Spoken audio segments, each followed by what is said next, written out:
Bonjour à tous, shalom à tous. Alors, ça fait un bon moment que j'avais vraiment le désir de partager ce message. Voilà, mais j'avoue que j'ai eu beaucoup de difficultés, que le Seigneur vraiment soit loué. Alors, hum, je vais partager concernant la seconde mort, mais il faut qu'on passe avant tout par la première mort. Alors déjà, on va aller dans la seconde mort. On va prendre deux passages simples.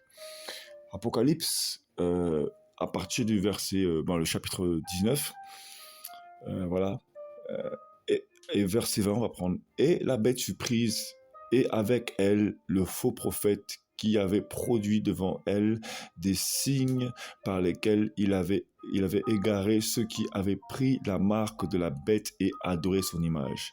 Et ils furent tous les deux jetés vivants dans le lac de feu brûlant dans le soufre. Voilà. Alors maintenant, on va prendre le chapitre 21 et on va prendre à partir du verset 6. Il me dit aussi, c'est fait, moi je suis l'Aleph et le Tav, le commencement et la fin. À celui qui a soif, je donnerai de la source de l'eau de la vie gratuitement. Verset 7. Celui qui remporte la victoire héritera de toutes choses, et je serai son Elohim, et il sera mon fils. Verset 8. Mais pour les timides, les incrédules, les abominables, les meurtriers, les fornicateurs, les sorciers, les idolâtres et tous les menteurs, leur part sera dans le lac brûlant de feu et de soufre, ce qui est la seconde mort.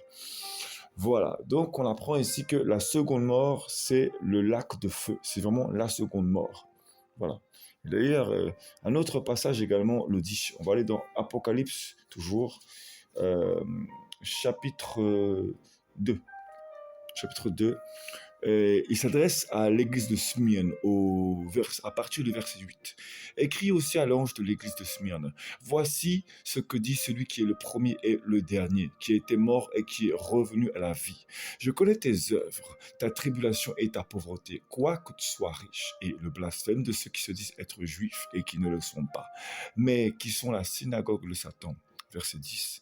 N'aie aucune peur de ce que tu vas souffrir. Voici, le diable va jeter quelques-uns d'entre vous en prison, afin que vous soyez éprouvés, et vous aurez une tribulation de 10 jours. Sois fidèle jusqu'à la mort, et je te donnerai la couronne de vie. Verset 11. Que celui qui a des oreilles entende ce que l'Esprit dit aux églises. Celui qui remporte la victoire n'aura rien à souffrir de la seconde mort. Vous voyez? Donc, on a vu juste avant que la seconde mort, c'est le lac de feu. Donc, s'il y a donc la seconde mort qui est le lac de feu, il y a forcément une première mort. Alors, déjà, avant d'aller dans la première mort, on va déjà parler, comment dire, du contexte. Parce qu'il faut comprendre que l'Apocalypse n'a pas été donné aux païens à la base. À la base, ça a été donné aux églises. Donc, c'était pour des gens qui étaient déjà avertis. Voilà pourquoi. Parce que Yahushua n'a pas versé son sang pour rien à la croix. Yahushua est descendu de son trône de gloire. En fait, il s'est fait chair, il s'est rabaissé. Vous voyez? Il s'est vraiment rabaissé. Et lorsque la parole nous précise, nous parle du lac de feu, eh ben, c'est pas pour rien. C'est parce que, excusez-moi, on le mérite. On mérite le lac de feu. Mhm. Donc voilà. Et, voilà. Voilà. Donc, voilà. D'ailleurs, regardez bien. On va aller également dans Matthieu chapitre 25 également. Donc, Matthaus. Matthieu. Chapitre 25. Mhm. Parce qu'il parle du jour du jugement, hein. Verset 31. Et quand le Fils de l'homme viendra dans sa gloire et accompagné de tous les saints anges, alors il s'assiera sur le trône de sa gloire, et toutes les nations seront rassemblées devant lui. Et il séparera les uns d'avec les autres, comme le berger sépare les brebis d'avec les boucs.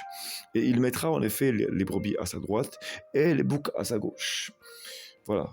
Verset 34. Alors le roi dira à ceux qui sont à sa droite, venez, vous qui êtes bénis de mon Père, recevez en héritage le royaume qui vous a été préparé dès la fondation du monde. Donc il parle des âmes qui sont bénies.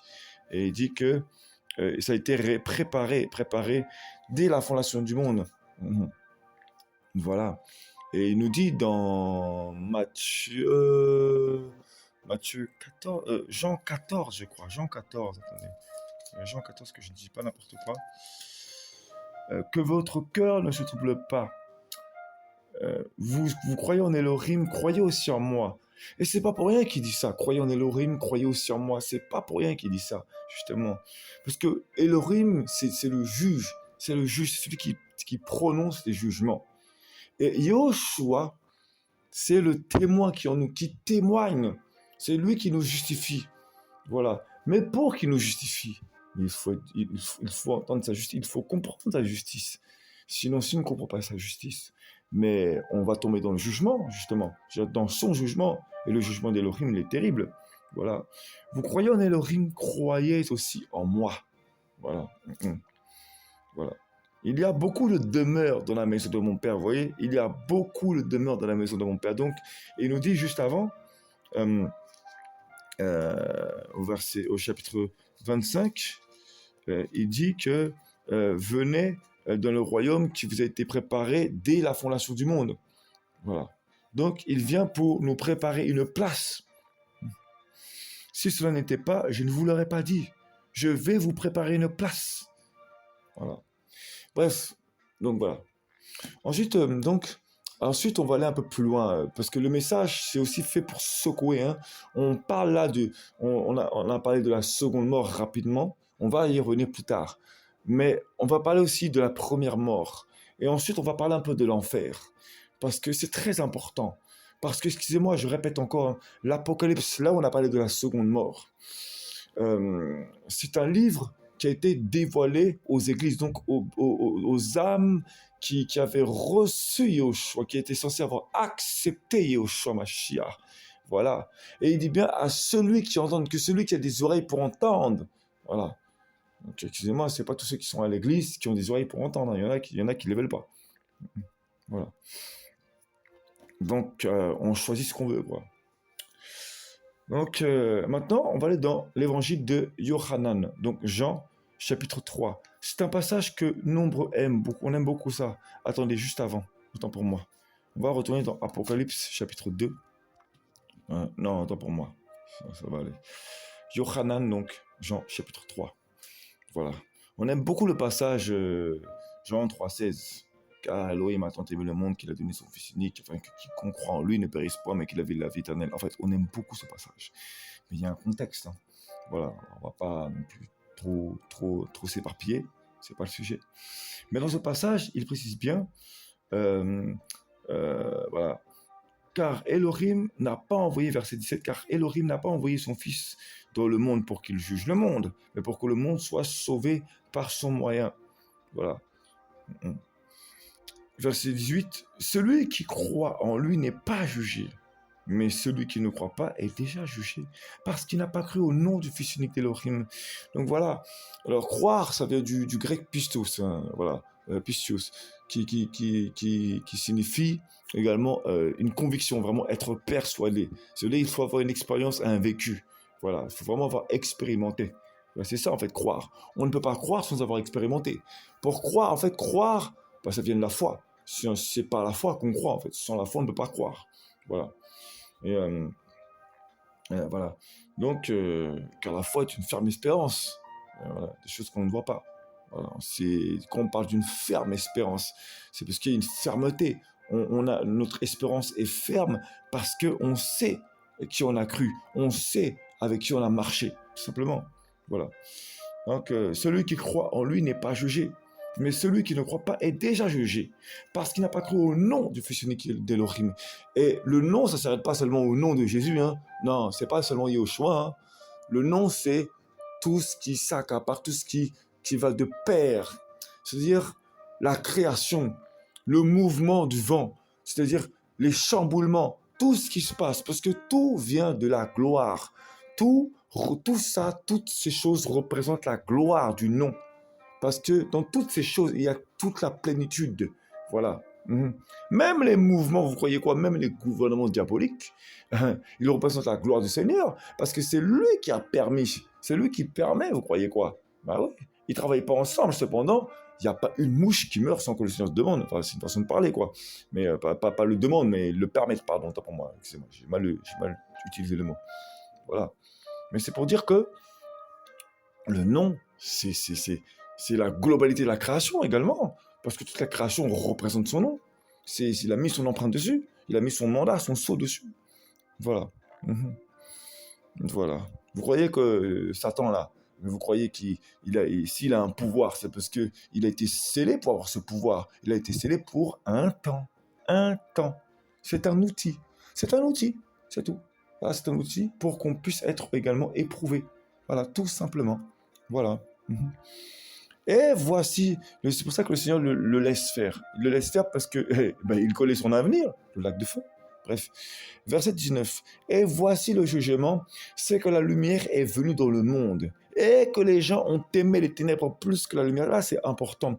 Et voici le jugement, c'est que la lumière est venue et que le monde, est venu dans le monde et que les gens ont aimé les ténèbres plus que la lumière. Et c'est pour ça que le jugement, c'est terrible. Parce que on a préféré les ténèbres. Donc les ténèbres, c'est ce qui est enfoui, c'est ce qui est sombre, c'est ce qui est caché, c'est ce qui est dans la nuit. C'est ce qu'on veut cacher plus que la lumière. Voilà, des choses qu'on veut garder autour de nous, enfouir. Mhm.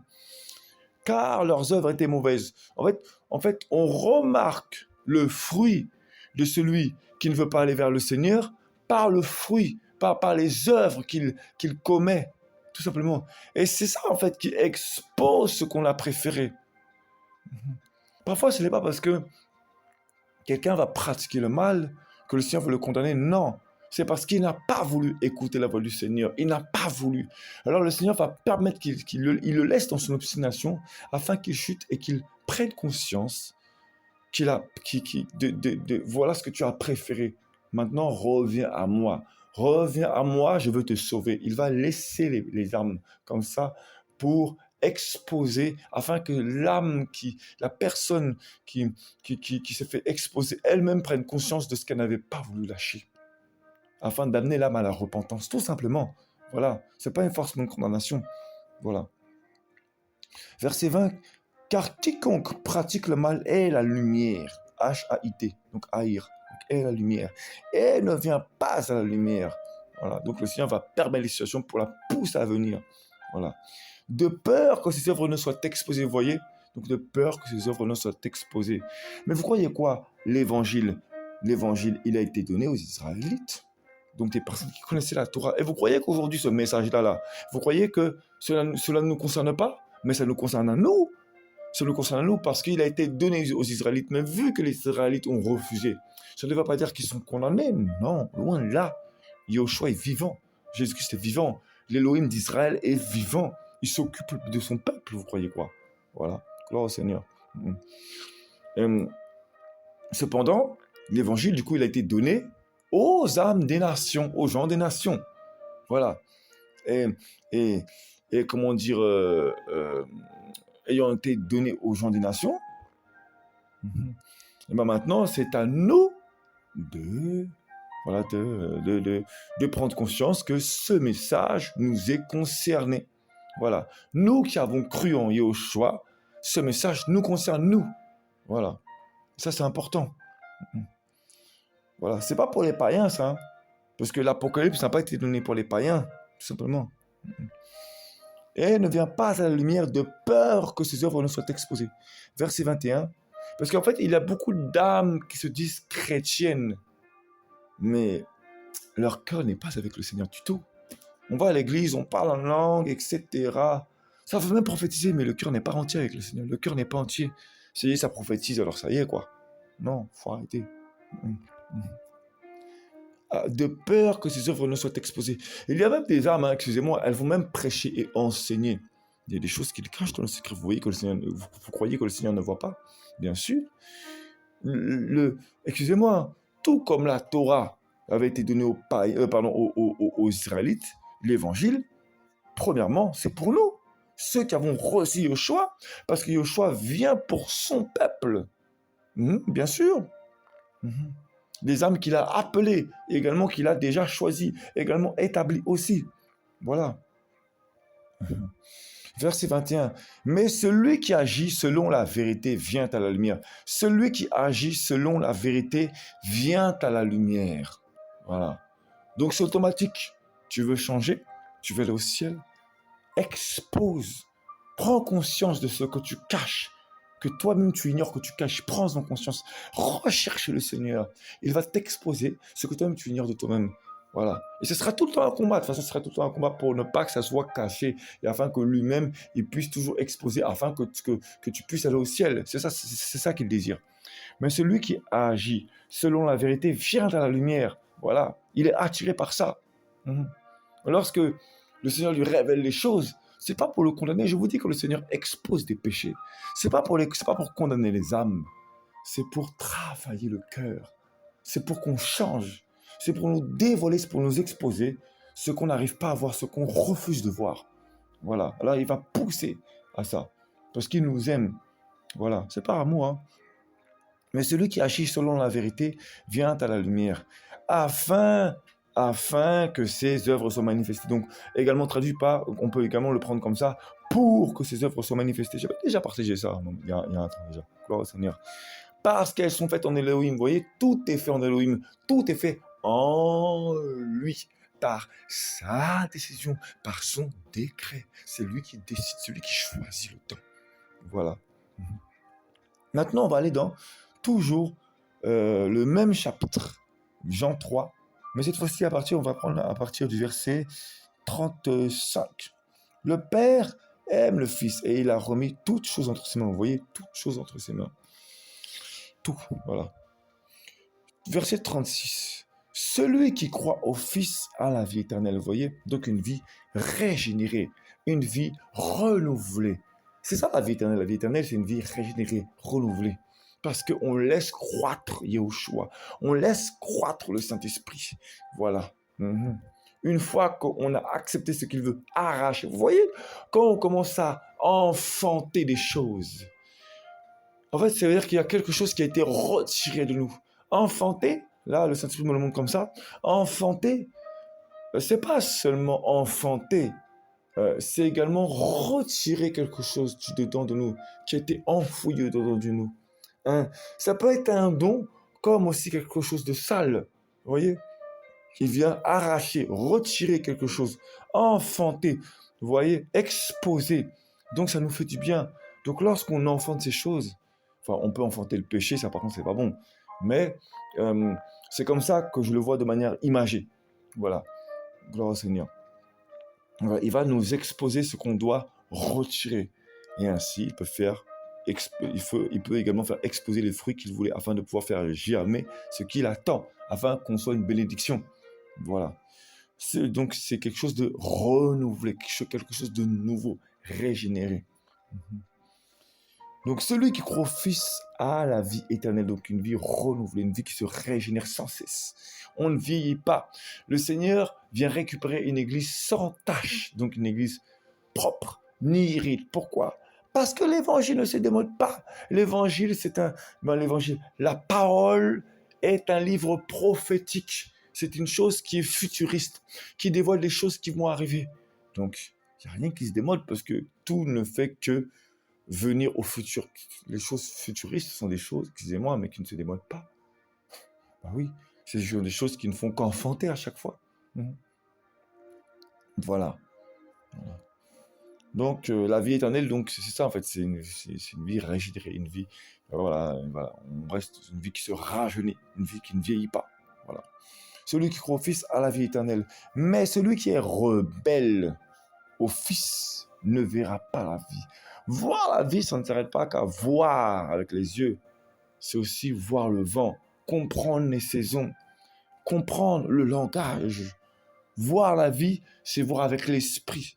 Voir les décrets qui sont déclarés, comprendre, recevoir la compréhension des décrets. C'est ça, voir, se comprendre, recevoir la compréhension, l'intelligence de la vision. C'est ça, voir. Voir, ça ne s'arrête pas qu'à voir les yeux. C'est les yeux spirituels, les yeux de l'esprit, les oreilles de l'esprit, pour entendre les choses qui veulent nous déclarer pour les choses à venir. Voilà, c'est tout ça aussi. On ne verra pas la vie. Mais la colère d'Élohim demeure sur lui. S'il nous déclare que la colère d'Élohim demeure, c'est-à-dire qu'elle était déjà là. Donc ça veut dire que si elle demeure, c'est-à-dire qu'elle était déjà là.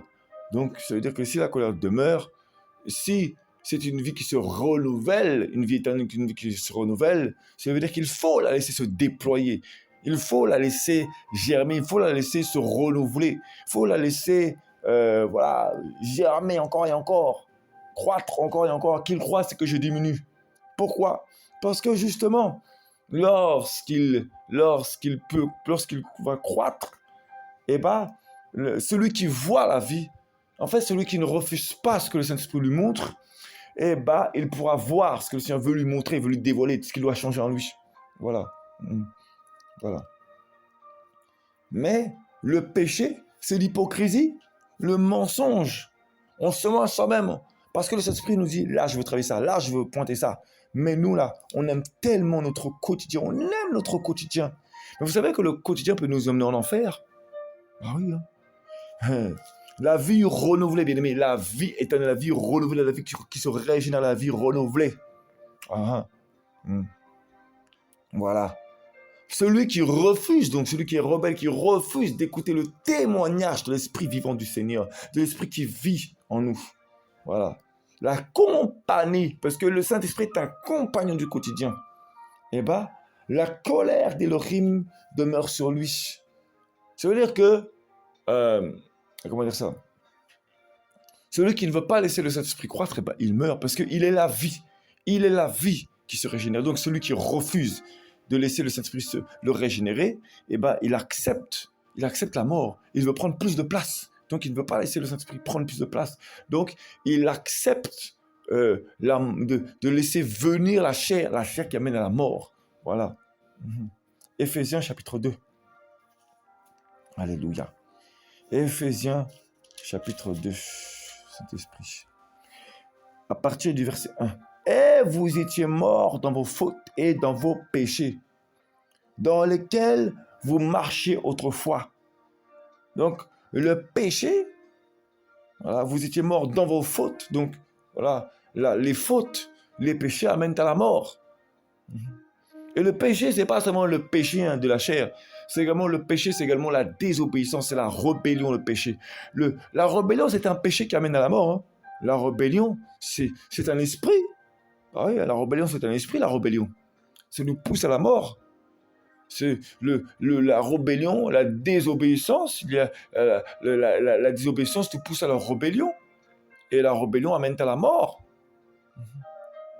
Voilà. La mort spirituelle. Donc la première mort, c'est la mort spirituelle.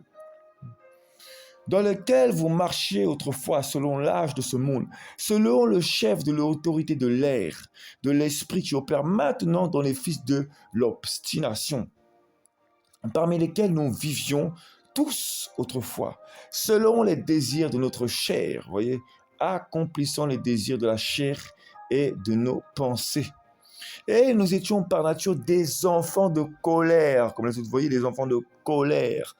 Voilà, et on l'a vu il y a un instant là, dans Jean 3,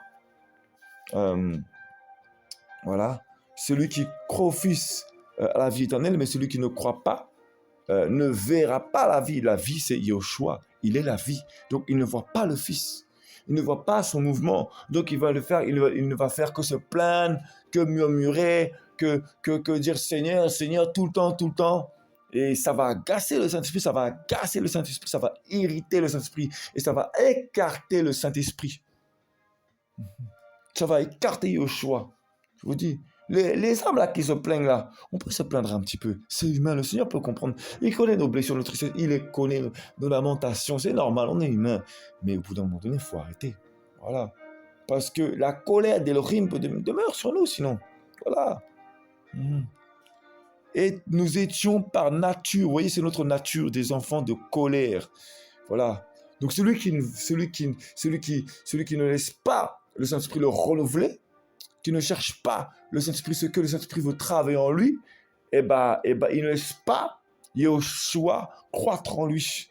Voilà. Donc il ne peut pas le voir, il ne peut pas l'entendre, puisqu'il refuse la rébellion.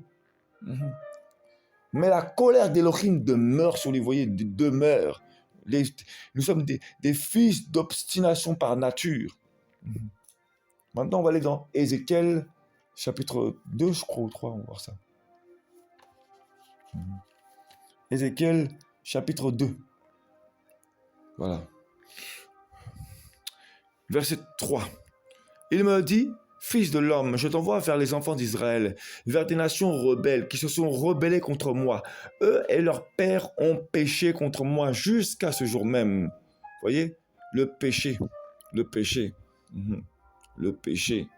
Voyez, on va revenir à Éphésiens chapitre 2. Le péché. Vous voyez, on en revient là. Et vous étiez dans vos fautes et dans vos péchés. Dans vos fautes, vous voyez.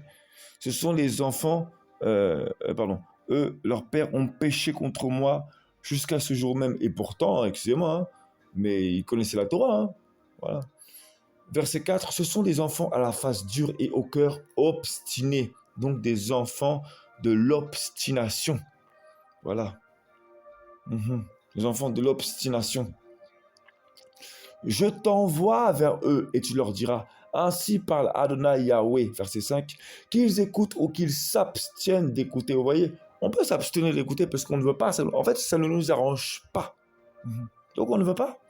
Car ils sont une maison rebelle. Ils sauront du moins qu'il y avait un prophète parmi eux.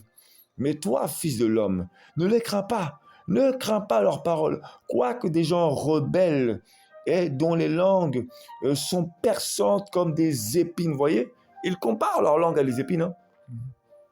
Soit avec toi et que tu habites parmi des scorpions. Parmi des scorpions, vous voyez. Et je répète, le livre de l'Apocalypse, c'est un livre, comment dire ça? C'est un livre prophétique, mais qui s'adresse premièrement à l'église, aux églises. C'est important vraiment de recevoir cette compréhension, d'accepter ceci.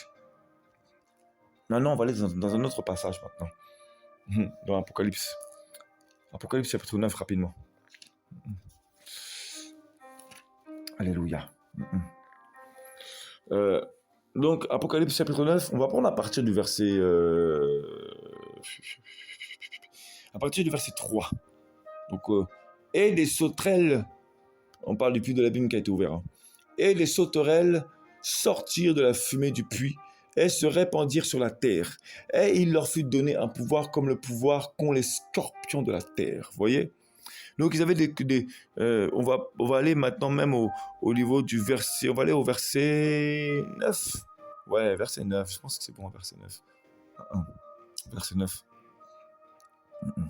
Et elles avaient des cuirasses comme des cuirasses de fer, et le bruit de leurs ailes était comme le bruit des chars à beaucoup de chevaux qui courent à la guerre.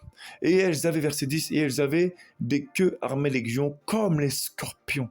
Vous voyez, comme les scorpions.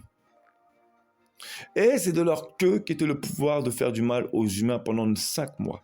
Et elles ont sur elles comme roi l'ange de l'abîme, dont le nom en hébreu est Abaddon, mais en grec son nom est Apollyon. Alors, faut pas croire, c'est pas un message de condamnation, c'est un message vraiment pour dire, vraiment, prenez garde, veillez à vos cœurs, parce que le Seigneur veut que nous sortions de cette nature animale, que nous soyons des âmes spirituelles, que nous cessions de nous plaindre, parce que à force de nous rebeller, je vous dis, les péchés là dans lesquels vous aimez être, dans lesquels on aime être, les péchés là qui nous lient. Mais vous croyez quoi? Ce sont des esprits? Vous croyez quoi? Ce sont des esprits. Et ce sont des esprits en fait qui nous lient. Et je répète encore, l'évangile a été donné premièrement aux Juifs, aux Israélites, à un peuple précis, Israël. Et nous sommes greffés à la racine israélite de base. C'est très important de le comprendre. Le livre de l'Apocalypse, je répète encore, il a été donné aux églises, donc également donc des Israélites qui avaient reçu le Seigneur, et également des gens des nations qui avaient reçu le Seigneur, bien évidemment. Également. Donc c'est vraiment important de prendre et de considérer ceci. Voilà. Donc voilà. Donc on voit donc que la première mort, donc c'est la mort spirituelle. C'est vraiment la mort spirituelle. Voilà. Voilà. Donc mais toi, fils de l'homme, verset 6, ne les crains pas. Ne crains pas leurs paroles, quoique les gens rebelles dont les langues sont perçantes comme des épines, soient avec toi et que tu habites parmi les scorpions. Ne crains pas leurs paroles et ne t'effraie pas à cause de quoi qu'il soit une maison rebelle. Voyez donc, la rébellion, c'est vraiment, on peut connaître la parole, hein, mais refuser complètement le Seigneur. Voyez. Et Jean, chapitre 3, le dit clairement. Hein. Celui qui croit au Fils a la vie éternelle, mais celui qui est rebelle au Fils, celui qui est rebelle, en fait, clairement refuse la nature de l'Esprit du Seigneur. Refuse. Si tu es consolé parce que ton Rédempteur, c'est le consolateur, tu auras toi-même la faculté, tu commenceras à acquérir cette faculté de consoler toi aussi. Tes messages consoleront toi aussi. Parce que tu auras tellement compris les choses que, en fait, ton témoignage ne pourra que consoler. Tu pourras réprimander parce que tu vas haïr le péché, haïr l'abomination. Mais tu auras tellement vécu des choses avec le Seigneur que même les âmes qui auront vécu des périples ténébreux,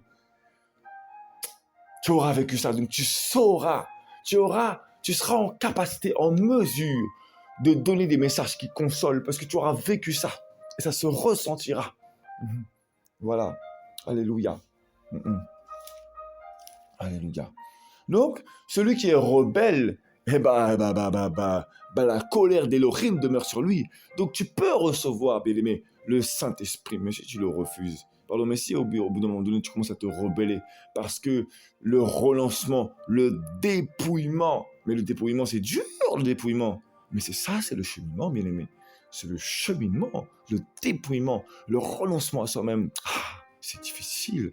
Le renoncement à son caractère. Ouais, parce que le sang de Yahushua, c'est l'alliance, le sang de Yahushua. Yahushua, bien aimé, Yahushua s'est dépouillé de sa gloire. Il s'est dépouillé de sa personne. Il s'est dépouillé de sa divinité. Il s'est dépouillé. Il s'est dépouillé. Son sang a été versé à la croix.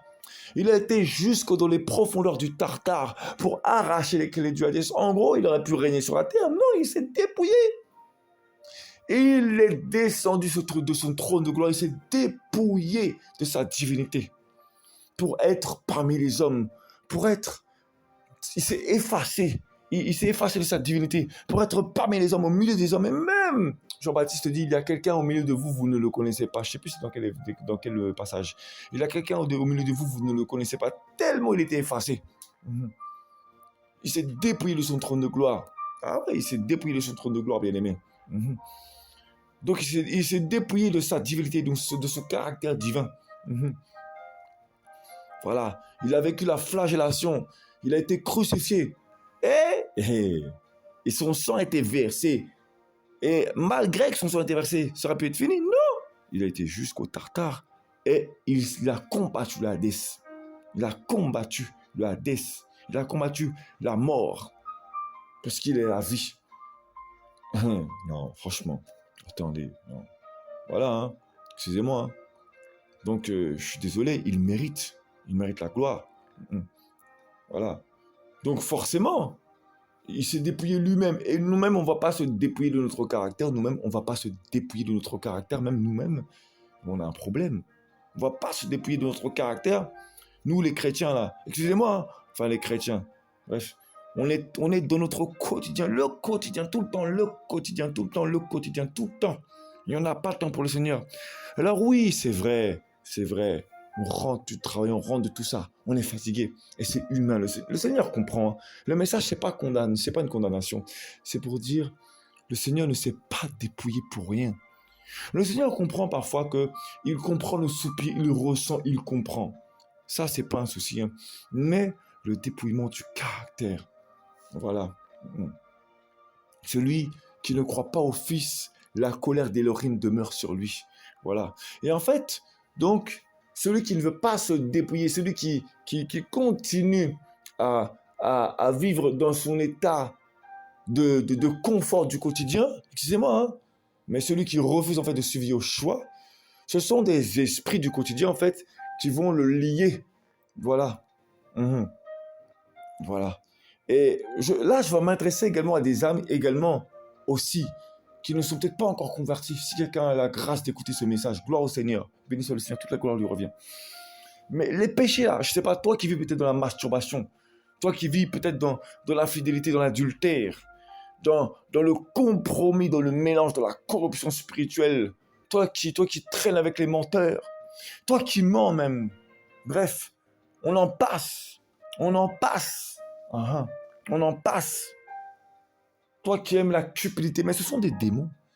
Si jamais tu meurs dans cet état-là, ou même toi qui cherches une quelconque gloire au-dedans de toi, que tu ne te rends même pas compte, si des démons te lient là, et que, comment dire ça, tu vas en enfer, déjà, ça veut dire que tu es mort spirituellement parce que tu n'as même pas eu la faculté de te dire, purée, le Seigneur a été défiguré pour moi. Donc la mort spirituelle, la première mort, c'est la mort spirituelle liée à la rébellion, liée au refus d'avoir obéi au Seigneur. C'est ça la mort spirituelle. La première mort, la religion. Mais ça aussi, c'est un esprit, la religion. Eh bien, toutes ces choses, bien aimés, non. Le message, ce n'est pas une condamnation. Non. C'est un encouragement à revenir au Seigneur d'un cœur entier. Voilà. Donc, la première mort, c'est la mort spirituelle liée à la rébellion, liée au refus d'obéir au Seigneur. Là, ça amène à la mort spirituelle. C'est la première mort. Voilà.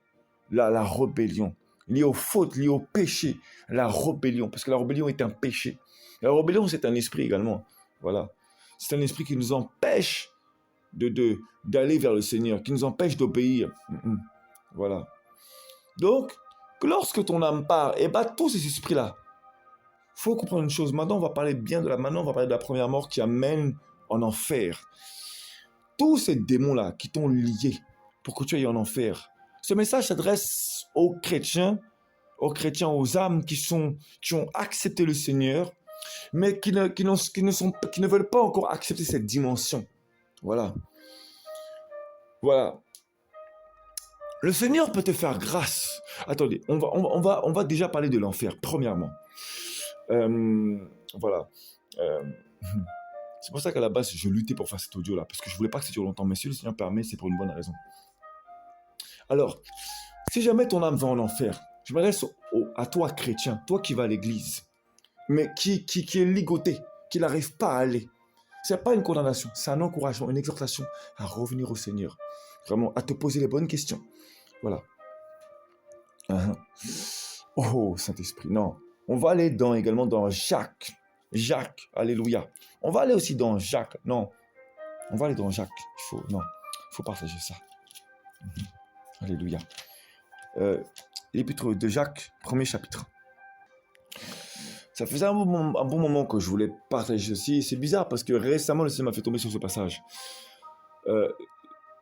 C'est pourquoi, donc, Jacques chapitre 1, à partir du verset 21.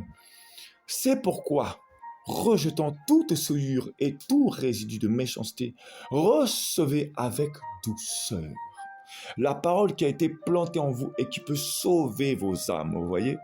Là, ce message-là s'adresse également à des églises. Ce message-là, ça s'adresse à des assemblées, hein. Ah oui, vous croyez quoi? Voilà. C'est pourquoi, rejetant toute souillure et tout résidu de méchanceté. Les résidus, ce sont des fonds de méchanceté. Des résidus, des fonds. Donc, il y a des choses que le Seigneur veut retirer encore. Voilà. Le Seigneur veut te faire aller plus loin. Recevez avec douceur. Donc, s'il nous demande de recevoir avec douceur, c'est qu'on peut recevoir avec brutalité. On peut recevoir avec brutalité. Oui. Ça veut dire qu'on peut recevoir avec parce qu'on n'est pas content. Ah oui, hein. Rejetant toute souillure et tout résidu de méchanceté. Voilà, recevez avec douceur. Ça veut dire qu'on peut recevoir, mais dans la méchanceté, on n'est pas content, en fait. On n'est pas content. Donc on va dire, ouais, ok, bon, d'accord, ok, tu m'as parlé, c'est bon, j'expérimente, mais ça me saoule. Non, il faut recevoir avec douceur. Pourquoi avec douceur? C'est simple. Parce que recevez avec douceur la parole qui a été plantée en vous et qui peut sauver vos âmes. Et qui peut sauver vos âmes. Donc, si la parole a été plantée en nous, la parole, c'est qui? C'est Yeshua, c'est Jésus-Christ, notre Seigneur et Sauveur. Alléluia. C'est le libérateur. C'est le consolateur, parce qu'il est là pour nous consoler. Donc, lorsqu'il va planter ses paroles en nous, c'est pour nous consoler, c'est pour nous dévoiler des choses. S'il veut planter ça en nous, voilà, c'est parce qu'il veut notre bonheur. C'est la parole qui a été plantée en nous. Et une plante, c'est une germe. Il est aussi appelé le germe, le Seigneur, et le germe également. Il est une plante. Et, excusez-moi, une plante, on prend soin d'elle. Une plante, on l'arrose. Une plante, on prend soin d'elle. Une plante, on la vaporise. On prend soin d'elle. Voilà. Une plante, on met la lumière sur elle. Une plante ne peut pousser qu'avec également de la lumière. Et il faut qu'on mette la lumière sur elle. Il faut qu'on mette les projecteurs sur ce germe. Ça veut dire qu'il faut qu'on lui donne toute la gloire. Vous voyez? Alléluia. Recevez avec douceur la parole qui a été plantée en vous. Donc, Yoshua, qui a été planté en nous. En nous. Donc, on est cette terre informée vide. Et il faut qu'elle croisse. Il faut qu'elle croisse et qu'on diminue. Vous voyez? En vous. Et qui peut sauver nos âmes. Ça veut dire que si on la laisse croître, il va nous sauver. Alléluia. Donc, si on le laisse croître, on va comprendre sa vision. Voilà. Alléluia. Donc, voilà. Voilà. Donc, ce message s'adresse vraiment à des gens, à des âmes qui ont reçu le Seigneur. Voilà. Donc, en m'adressant maintenant à ceux qui ne sont peut-être pas convertis ou qui sont en processus, mais qui vivent encore dans le péché. C'est pas un message pour condamner. Parce qu'en fait, lorsque vous refusez la parole de germer en vous, mais vraiment de prendre vraiment possession de vous, en fait, c'est vous-même qui vous condamnez. C'est pas le message qui condamne là. C'est vous-même lorsque vous allez refuser la parole de croire qu'il allait vous condamner. Parce que le Seigneur veut vous sauver, en fait, tout simplement. Voilà. Donc, celui, en fait, qui est rebelle envers le Seigneur, il attire la mort. Et c'est la première mort. La première mort, elle attire en enfer. Et j'aimerais vraiment appuyer sur ce point-là. L'enfer, bien aimé, l'enfer n'est pas éternel. L'enfer, non, c'est pas éternel, l'enfer. C'est pour un temps. Mais c'est terrible. Parce qu'en fait, en enfer, c'est l'enfer, c'est jusqu'au jour du jugement.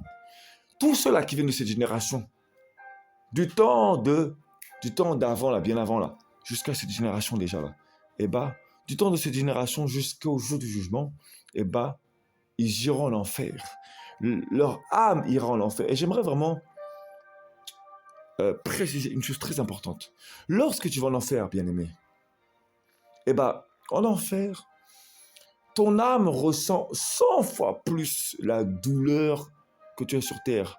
En fait, toutes les tribulations, les persécutions que tu vis sur terre là, c'est pour la gloire du Mashiach. Voilà. C'est le sang versé. En fait, c'est toute la croix, le fardeau, la charge que tu reçois. La charge que tu portes. Tu souffres pour ça. Mais si jamais tu ne veux pas porter cette charge,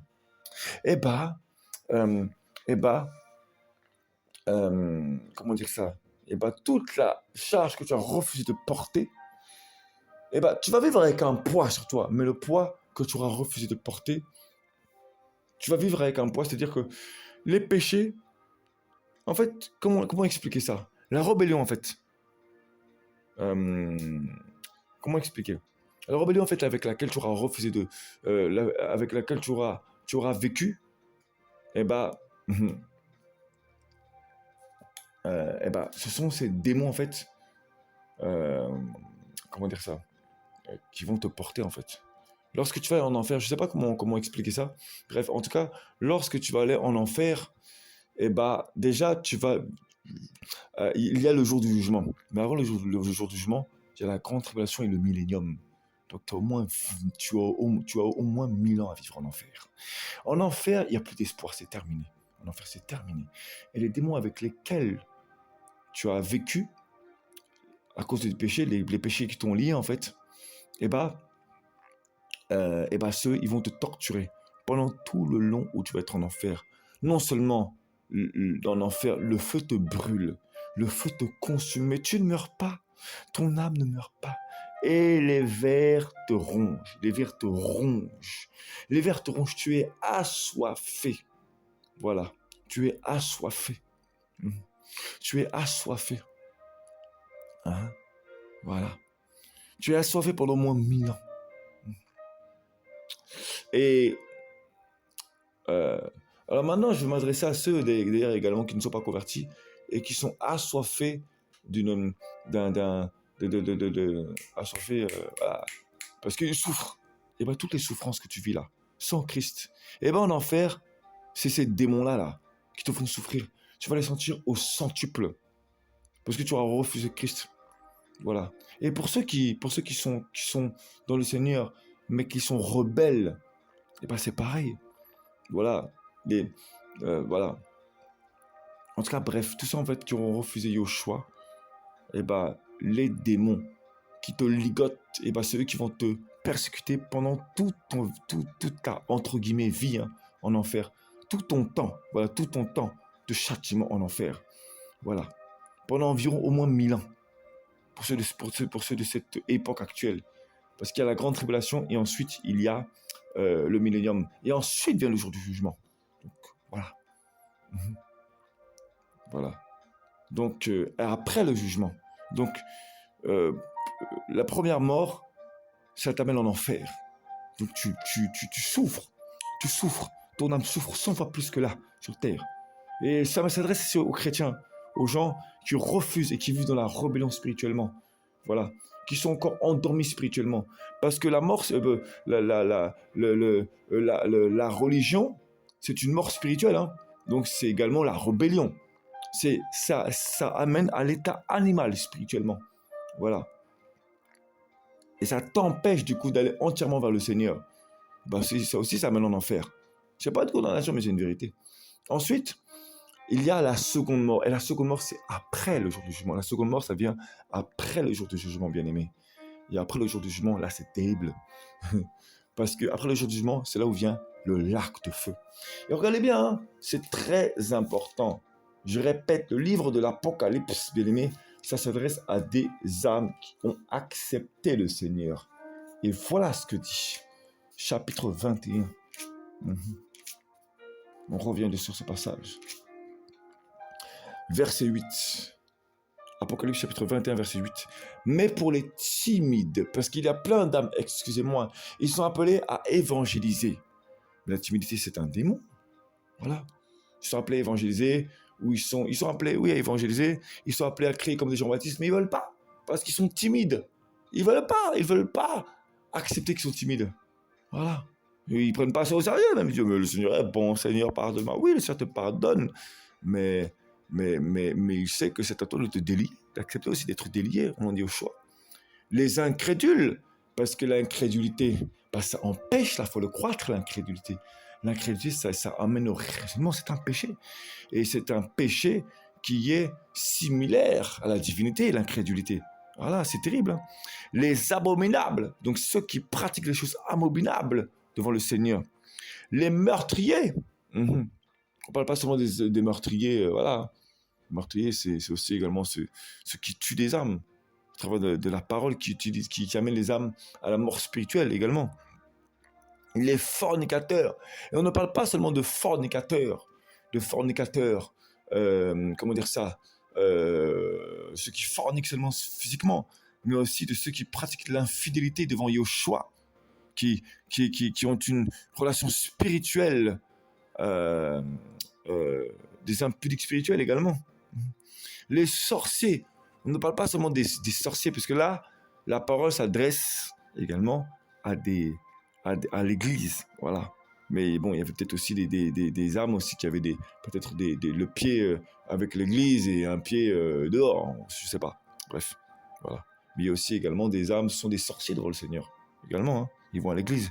Les idolâtres, bah oui, parce que ça c'est tellement fréquent. Et tous les menteurs, parce qu'il y a plusieurs types de menteurs, vous voyez, il y a plusieurs types de menteurs, voilà. Donc c'est vraiment très important. Leur part sera dans le lac brûlant de feu et de soufre, ce qui est la seconde mort. Donc il y a la première mort qui est liée à la rébellion. La rébellion, la première mort, liée à la rébellion. Voilà. Il y a la rébellion. Les âmes donc, qui ont reçu Jésus-Christ, qui ont accepté, mais qui n'ont pas voulu recevoir la véritable parole de vie, mais qui se sont rebellés, qui ont préféré la religion, qui ont préféré le mensonge, qui ont préféré garder la timidité et donner une apparence d'être vivant. Je vous dis, le livre de l'Apocalypse, c'est une mise à nu des choses. Ah oui. L'Apocalypse s'adresse à l'Église. Donc, ce message-là, voilà. Donc, voilà. Voilà. Donc, c'est important. Et j'aimerais également préciser que ceux que le Seigneur veut épargner d'aller en enfer pour ensuite vivre le lac de feu, ceux qu'il veut épargner, ceux qu'il aime vraiment et qu'il désire vraiment qu'ils soient au ciel et il y en a, je vous dis, il y en a, le Seigneur les aime tellement. Il ne veut pas les amener en enfer, il veut absolument qu'ils aillent au ciel. Et ils sont vraiment destinés au ciel, vraiment. Et vraiment, je vous dis. Et le Seigneur va permettre qu'il rate l'enlèvement. Le Seigneur va permettre ça. Mais qu'il traverse la grande tribulation. Il va permettre ça, le Seigneur. Le Seigneur va permettre cette chose. Parce que ils se sont moqués du Seigneur et il veut les ramener à lui. Et ces âmes-là, je vous dis, elles ne mourront pas. Non, elles ne mourront pas. Parce que le Seigneur veut les sauver. Elles seront obligées de passer par des jeunes forcés au travers de la grande tribulation. Et ils seront obligés d'être jetés à la rue, de perdre. Je vous dis, il y aura beaucoup d'âmes. Il y a beaucoup d'âmes pendant la grande tribulation. Elles vont se retrouver SDF. Vous vous êtes moqués des SDF. Vous alliez à l'église, vous donniez votre dîme, bande d'hypocrites. Vous donnez votre dîme, vous donnez vos offrandes pour être bénis, bande d'hypocrites. Et vous passez devant des SDF, vous ne leur donnez pas un sou, bande d'hypocrites. Non, il faut appuyer dessus, vous êtes des hypocrites. Et je vous dis que vous allez comprendre ce que c'est que de se moquer des gens qui n'ont pas les moyens. Vous ne connaissez même pas leur vécu. Et vous passez devant comme des hypocrites. Vous leur donnez 1 ou 2 euros. Pardonne-moi, Seigneur. Le Seigneur ne te pardonne pas. Non. Le Seigneur connaît ton cœur. Il sait que tu es une hypocrite, que tu es un hypocrite. Il le sait. Il va te faire passer par la grande tribulation si tu ne te repens pas. Tu vas rater l'enlèvement si tu ne te repens pas. Tu passes tous les jours devant les SDF. Tu passes tous les jours devant. Pas un sou. Le Seigneur t'appelle à donner au SDF. Le Seigneur t'appelle. Il connaît ton cœur. Il sait que, Seigneur, pardonne-moi, espèce d'hypocrite. Le message n'est pas facile. Ce n'est pas un message pour condamner. C'est une exhortation à revenir au Seigneur d'un cœur sincère, d'un cœur entier. Oui, les hypocrites, les menteurs. Parce que, excusez-moi, mais l'hypocrisie, c'est un mensonge. On est hypocrite parce qu'on est menteur. Tous les menteurs, donc dans le mensonge, il y a l'hypocrisie. Mais oui, vous croyez quoi? L'hypocrisie est une abomination. Tu passes devant les SDF, devant eux. Tu passes et au lieu de prendre un petit sou pour donner des vêtements SDF, rien.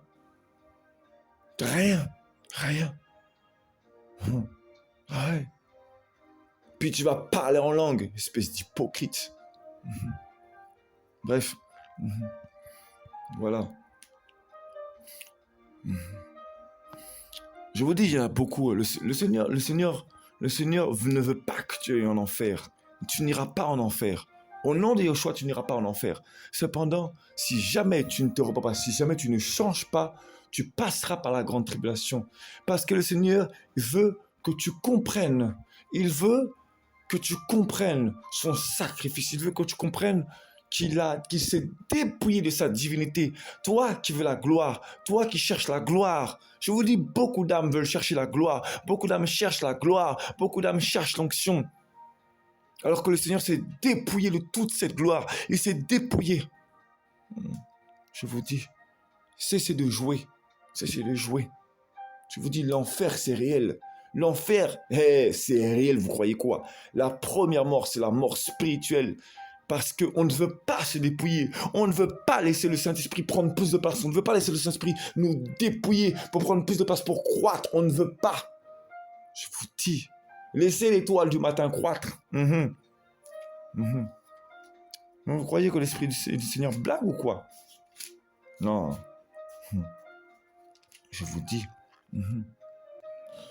De Pierre, de Pétros, de Pierre, chapitre 1, verset 19. Nous avons aussi la parole prophétique qui est très ferme, à laquelle vous faites bien d'être attentifs, comme à une lampe qui brille dans un lieu obscur, jusqu'à ce que le jour vienne apparaître et que l'étoile du matin se lève dans vos cœurs. Vous voyez, se lève dans vos cœurs. L'étoile du matin, une étoile brille, non? Une étoile, elle brille.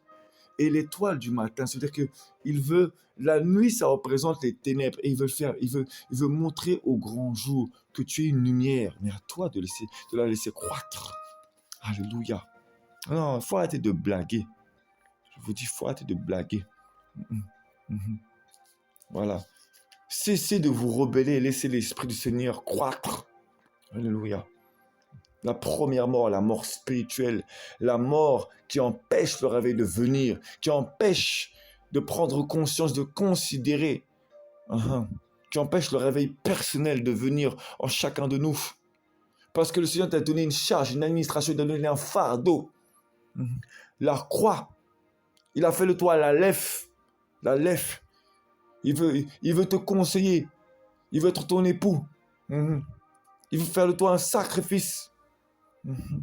Et le tave, parce que la croix, il veut te faire porter la charge, la croix, le fardeau. Il veut faire de toi un signe. Si vous voulez, il y en a là, ils n'iront pas en enfer.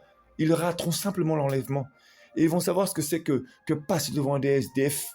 Et ils vont savoir ce que c'est que d'aller en jeûne forcé. Vous jeûnez, mais votre cœur ne change pas. Vous allez comprendre ce que c'est. Ce n'est pas une condamnation, non. Mais Jésus-Christ vous aime tellement. Voilà. Et la seconde mort, le lac de feu. Voilà. Alléluia. Gloire au Seigneur. Je vous dis, hein, ceux-là qui sont liés par des esprits là, à cause de la mort spirituelle, qui sont encore dans la religion, je vous dis, comment dire ça, pendant au moins 1000 ans là, celui qui va en enfer, les démons vont le persécuter. Et vous ne pourrez pas mourir. Vous ne pourrez pas mourir. L'âme ne meurt pas, l'âme est éternelle. Et ensuite, après l'enfer, qui dure au moins un millier d'années, à partir de cette époque-là au moins, vient le lac de feu. Et le lac de feu, ça c'est éternel par contre. L'enfer, c'est un châtiment lié à ce qu'on a, lié à notre rébellion sur terre. Voilà. Mais le lac de feu, ça c'est éternel par contre. Voilà, gloire au Seigneur. Vraiment, c'est vraiment le message que je voulais vraiment passer. Voilà. Donc ceux qui vivent vraiment dans le péché, là, ceux qui vivent dans le péché, c'est pas de condamnation, non. Le Seigneur sait qu'il y a vraiment des âmes, ils n'aiment pas le péché. Mais parfois, ils vivent des situations, ils en ont tellement marre, ils se laissent aller. Ça, voilà, je connais ça. C'est des choses qu'on ne peut pas condamner. Que le Seigneur vraiment vous aide, qui vous encourage, qui vous fortifie, vraiment, parce que c'est vraiment pas facile. Ah ouais, voilà, quand on vit des épreuves, parfois on est tellement à bout, on ne comprend pas le langage du Seigneur. Et voilà, non, c'est pas un message qui vient pour condamner ces âmes-là. Voilà, non, vraiment. Voilà. Mais celui, par contre, qui refuse de se repentir réellement, il y a des hommes qui craignent le Seigneur et parfois, les épreuves sont tellement dures, elles tombent dans le péché. Et c'est vraiment pas parce qu'elles ne craignent pas le Seigneur, parfois c'est parce qu'elles sont lassées. Vraiment que le Seigneur vous relève, parce que c'est pas facile. Mais là, ce message-là s'adresse vraiment aux âmes qui donnent l'apparence de craindre le Seigneur, mais qui veulent juste être bénis, qui ne cherchent pas vraiment le Seigneur. Cherchez le Seigneur d'un cœur honnête et sincère. Parce que je vous dis, hein, il y en a là, ils vont tellement être secoués. Voilà. Jésus-Christ vous aime, vraiment, Yeshua vous aime. Il veut vous bénir. Il veut vraiment vous dévoiler qui il est. Mais ayez un cœur sincère entier. C'était vraiment le message. Voilà, parce que l'enfer est réel. L'enfer existe. Le feu, là, dans l'enfer, c'est réel. Le feu, c'est au moins des milliers d'années. Torturé, selon le péché dans lequel tu as vécu, bien-aimé, selon le péché dans lequel tu as vécu. Il y a des profondeurs, il y a des étages, il y a des lieux dans lesquels tu vas. Il y a vraiment selon le degré de péché dans lequel tu as vécu, bien-aimé. Non, il y a des lieux selon ton état de péché dans lequel tu as vécu. Et tu souffres, mais c'est terrible, mais c'est vraiment terrible, c'est vraiment terrible. Et les démons se moquent de toi, les démons avec lesquels tu as vécu se moquent de toi, ils ricanent devant toi. Voilà. Mhm. Et ce sont des choses qu'on mérite parce qu'on a refusé le Seigneur, on a refusé de l'écouter. Et je vous dis, il y a même des gens qui vont à l'église, qui se disent chrétiens, et même qui parlent en langue, qui vont en enfer, parce que ils ont accepté au début le Seigneur, et ensuite ils n'ont fait que se mettre en colère devant le Seigneur. Ils ont refusé d'obéir au Seigneur, de laisser croître le Seigneur au-dedans de leur cœur, de leur vie. Ils ont refusé ces choses. Et voilà, après l'enfer, vient le lac de feu, la seconde mort. La première mort, l'enfer. La première mort, la mort spirituelle qui amène à l'enfer. Et la seconde mort, la mort, le lac de feu. Mhm. Voilà. C'est vraiment ce que je tenais à partager. Voilà. Toute la gloire vers Yeshua Mashiach.